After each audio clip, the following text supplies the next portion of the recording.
మరి ఆంధ్రప్రదేశ్లో చూసుకుంటే విద్యా దీవెన వసతి దీవెన లాంటివి అటకెక్కేసాయి.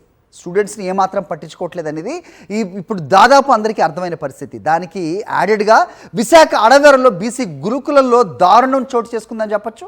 హాస్టల్ డార్మెటరీలో ఎలుకలు కరవడంతో విద్యార్థులు ఆసుపత్రి పాలైన ఘటన మనకు కనిపిస్తోంది. ఒకసారి 2014-19 ఆ ప్రాంతంలో గుంటూరు గవర్నమెంట్ హాస్పిటల్లో ఏ రకంగా పేషెంట్స్ని ఎలుకలు కొరుక్కుతున్నాయో మనం చూసాం. అప్పటి మంత్రి దానిపై ఎంత నిర్లక్ష్యంగా వ్యవహరించారో కూడా మనకు తెలుసు. ప్రస్తుతం ఇక్కడ చూస్తున్నాం, ఎలుకలు కరవడంతో విద్యార్థులు ఆసుపత్రి పాలయ్యారు. విశాఖ జిల్లా అడవివరంలో జరిగింది ఘటన. గత నెల నుంచి కూడా 10 మంది విద్యార్థులకు పైగా హాస్పిటల్లో ట్రీట్మెంట్ తీసుకున్న పరిస్థితి. ఎలుకల మధ్య నిద్రపోతూ నరకం అనుభవిస్తున్నామంటూ బీసీ విద్యార్థులు వాపోతున్నారు. అయినా పట్టించుకునే నాదుడైతే కనిపించట్లేదు.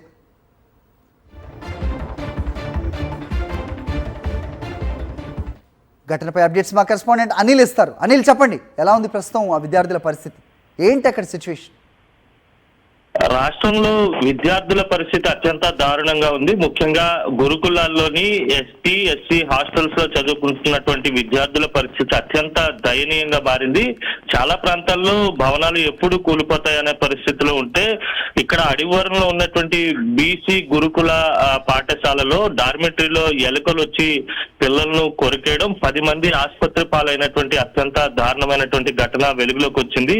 గత నెల 26వ తారీఖున 3 విద్యార్థులను ఎలుకలు కొరికాయి. ఆ తర్వాత 27వ తేదీన 2 విద్యార్థులను, నిన్న 5 విద్యార్థులను ఎలుకలు కొరికినటువంటి పరిస్థితి. అంటే గడిచిన వారం 10 రోజులుగా ఈ పరిస్థితి ఉన్నప్పటికీ కూడా అక్కడ ఉన్నటువంటి సిబ్బంది గాని, అధికారులు గాని, ప్రభుత్వం గాని అస్సలు ఈ అంశానికి సంబంధించి కనీస జాగ్రత్తలు కూడా తీసుకోలేనటువంటి పరిస్థితి కనిపిస్తుంది. గతంలో చూసాం, 2014-19 మధ్య గుంటూరు ఆసుపత్రిలో పసికందును ఎలుకలు కొరికినటువంటి ఘటన చూసాం. ఇప్పుడు నేరుగా హాస్టల్స్ లో ఉన్నటువంటి విద్యార్థుల పరిస్థితి అత్యంత దయనీయంగా మారింది. అందులో కొంతమంది 5వ తరగతి వరకు చదువుతున్నటువంటి పిల్లలు కూడా ఉన్నట్టుగా తెలుస్తోంది.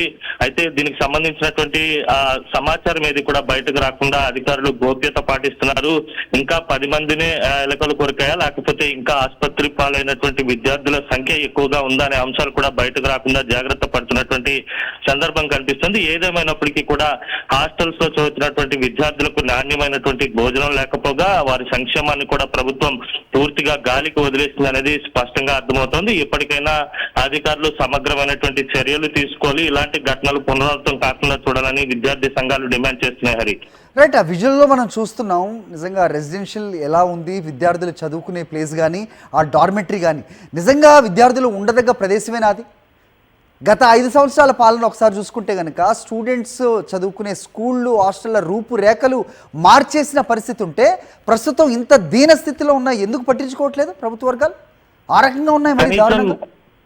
గత ప్రభుత్వంలో పూర్తిగా హాస్టల్స్ కావచ్చు, లేకపోతే ప్రభుత్వ పాఠశాలలను పూర్తిగా రెనోవేట్ చేశారు. నాడు నేడు ద్వారా పూర్తిగా రూపురేఖలను మార్చేసి ప్రపంచ స్థాయి విద్యా వ్యవస్థను ఆంధ్రప్రదేశ్ లో తీసుకొచ్చినటువంటి పరిస్థితులు చూసాం. కానీ గడిచిన 1.5-2 సంవత్సరాలుగా పరిస్థితి పూర్తిగా భిన్నంగా ఉందనేది స్పష్టంగా అర్థమవుతుంది. శిథిలావస్థకు చేరుకున్నటువంటి భవనాలు, కలుషిత తాగునీరు, కలుషిత ఆహారం అందించడం కారణంగా విద్యార్థులు అనేక మంది ఆసుపత్రులు పాలయ్యారు. గతంలో కురుపం వంటి గిరిజన ఆశ్రమ పాఠశాలలో జరిగినటువంటి ఘటనలు కూడా చూసాం. వరుసగా పచ్చకామర్ల బారిన పడడం, ధైర్య బారిన పడి మృత్యువాత పడినటువంటి ఘటనలు కూడా చూసాం. ఆ ఘటనలు మరొక ముందే మరోసారి అత్యంత దీన వ్యవస్థలో ఉన్నటువంటి ఆ పాఠశాల భవనాన్ని కూడా మనం స్పష్టంగా గమనించవచ్చు. ఎప్పుడు కూలిపోతుందో తెలియనటువంటి పరిస్థితి.